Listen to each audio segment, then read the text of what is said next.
Let's learn how do we divide the number 220 by 10 using the long division method.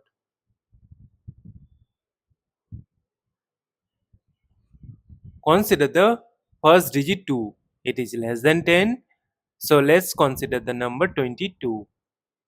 We know that 10 times 2 is equal to 20. Subtract, we get 2. Now see that this 2 is less than 10.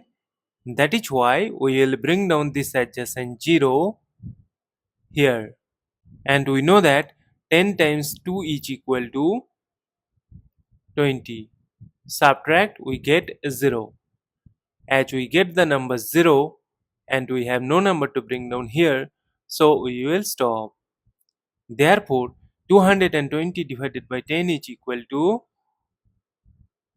22. And this is our final answer. Thank you for watching. Please like, share and comment on the video. Also do subscribe our channel.